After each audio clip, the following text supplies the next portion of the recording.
Hi all, എല്ലാവർക്കും നമസ്കാരം. ജാസ്മിനെയും ഗബ്രിയെയും നമ്മൾ എല്ലാവരും ഇപ്പോൾ ഏറെക്കുറെ അറിഞ്ഞു കഴിഞ്ഞു. അവർ രണ്ടുപേരും തമ്മിലുള്ള വീഡിയോസും അതുപോലെ ബ്ലോഗ്സും എല്ലാം നമ്മൾ ഷെയർ ചെയ്തതുമാണ്. ഇപ്പോഴിതാ മലയാളികൾക്ക് അതിനേക്കാൾ ഒരു പടി മേലെ ഇഷ്ടമുള്ള ഒരു കപ്പിൾസിനെ പറ്റിയാണ് ഞാൻ ഈ പറയാൻ പോകുന്നത്. ഒരുപക്ഷെ അധികം ഹേറ്റേഴ്സ് പോലും ഇല്ലാത്ത, ഹേറ്റേഴ്സ് ഇല്ലാന്ന് തന്നെ വേണമെങ്കിൽ പറയാം, അങ്ങനെ ഒരു രണ്ടുപേരുണ്ട്. അത് ബിഗ് ബോസിന്റെ ഫസ്റ്റ് സീസണിൽ നിന്ന് നമുക്ക് ലഭിച്ചതാണ്. വേറെ ആരുമില്ല, പേളി മാണിയും അതുപോലെ നമ്മുടെ ശ്രീനി ചേട്ടൻ. ഇവർ രണ്ടുപേരും തമ്മിലുള്ള ഒരു കോംബോ, അത് വളരെയധികം മലയാളികൾ ഇഷ്ടപ്പെടുന്ന ഒരു കോംബോ തന്നെയാണ്. ഇവരുടെ ഒരു യൂട്യൂബ് ചാനലിൽ ഒരുപാട് വീഡിയോസ് ഇവർ ഷെയർ ചെയ്യുന്നുണ്ട്. രണ്ടുപേരും നല്ല അടിച്ചു പൊളിച്ചുള്ള ഒരു ഹാപ്പി ആയിട്ടുള്ള ഒരു ലൈഫ് തന്നെയാണ് മുന്നോട്ട് പോയിക്കൊണ്ടിരിക്കുന്നത്. ഇവരുടെ ഒരു രണ്ടാമത്തെ മകൾ ഇപ്പോൾ അടുത്ത് തന്നെയാണ് ജനിച്ചതെല്ലാം നമ്മളെല്ലാം അറിഞ്ഞാണ്. അങ്ങനെ അവരൊരു തീറ്റ മത്സരത്തിലേക്ക് കടക്കുന്ന കുറച്ച് കാര്യങ്ങളൊക്കെയാണ് ഞാൻ ഈ പറയാൻ പോകുന്നത്. അവരുടെ വീഡിയോ ഒരു 2 ആഴ്ച മുൻപ് അവർ ഷെയർ ചെയ്തൊരു വീഡിയോ ആയിരുന്നു. അതിൽ ഒരു തീറ്റ മത്സരം പേളിയും അതുപോലെ തന്നെ ശ്രീനിയും കൂടെ നടത്തുന്നുണ്ട്. ആദ്യ മത്സരം എന്ന് പറയുന്നത് വെള്ളംകുടി മത്സരമായിരുന്നു. അതിൽ വിജയിക്കുന്ന നമ്മുടെ ശ്രീനിയാണ്. രണ്ടാമത്തെ മത്സരം കട്ട്ലേറ്റ്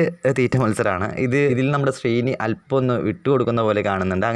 അങ്ങനെ ഒന്നാം സ്ഥാനത്തേക്ക് നമ്മുടെ പേളി എത്തുന്നുണ്ട്. മൂന്നാമത്തെ മത്സരം എന്ന് പറയുന്നത് ഒരു ബിരിയാണി തീറ്റ മത്സരമായിരുന്നു. ഇതിൽ ശരിക്കും ശ്രീനി നല്ലൊരു പണി നമ്മുടെ പേളിക്ക് കൊടുക്കുന്നുണ്ട്. ശ്രീ നൈസായിട്ടൊന്ന് ഭക്ഷണം കഴിക്കാതെ ഒന്ന് ഒതുങ്ങി നിൽക്കും. ആ സമയത്ത് അത് മുഴുവൻ നമ്മുടെ പേളി കഴിച്ചു തീർക്കേണ്ട അവസ്ഥയിലേക്ക് എത്താണ്. അങ്ങനെ നമ്മുടെ പേളിയുടെ വയറെല്ലാം വീർത്ത് പിന്നെ ഭക്ഷണം കഴിക്കാൻ പറ്റാത്ത സിറ്റുവേഷനിലേക്ക് പോവുകയാണ്. പിന്നീട് വരുന്ന മത്സരം എന്ന് പറയുന്നത് ജിലേബി മത്സരമാണ്. ജിലേബി തീറ്റ മത്സരമായിരുന്നു. ആ ജിലേബി തിന്നാൻ നമ്മുടെ ശ്രീനിക്ക് എളുപ്പം സാധിക്കുന്നുണ്ടായിരുന്നു. കാരണം ബിരിയാണി കഴിച്ചിട്ടില്ല. അദ്ദേഹം അത് മുഴുവനായിട്ട് കഴിച്ച് അവസാനിപ്പിക്കുകയാണ്. പിന്നീട് നമ്മുടെ പേളിക്ക് അത് കഴിച്ചു തീർക്കാൻ പറ്റുന്നില്ല. അങ്ങനെ അതിനുശേഷം എന്തോ ഒരു ലൈമോ സോഡയോ എന്തോ കൊടുക്കുന്നുണ്ട്. അതും കൂടെ ജ്യൂസായിട്ട് കുടിക്കുമ്പം ശ്രീനിയാണ് അവിടെ വിജയിക്കുന്നത്. പേളിക്ക് അതും കംപ്ലീറ്റ് ചെയ്യാൻ പറ്റുന്നില്ല. അങ്ങനെ പേളി നമ്മുടെ ശ്രീനിയുടെ അടുത്ത് പറയുന്നുണ്ട്, ഞാനാണ് വിജയിച്ചെന്ന് പറയുന്നുണ്ട്. ശ്രീനി പറയുന്നുണ്ട്, ഞാനാണ് വിജയിച്ചത്. അപ്പോൾ അതിന് വിധികർത്താവായിട്ട് വരുന്നത് ആരാന്ന് വെച്ച് കഴിഞ്ഞാൽ ഇവരുടെ രണ്ടാമത്തെ മകളായിട്ടുള്ള നിതാരയാണ്. നിതാര വന്ന് അങ്ങനെ രണ്ടുപേരുടെയും കൈ നിവർത്തി വെച്ചിട്ട് ഇതിൽ ആരാണ് ജയിച്ചതെന്ന് ചോദിക്കുമ്പോൾ അതിൽ പേളിയുടെ കൈമ തൊടുകയാണ് നമ്മുടെ നിതാര. അങ്ങനെ പേളി വിജയിച്ചു എന്നൊക്കെ പറഞ്ഞ് ഒരു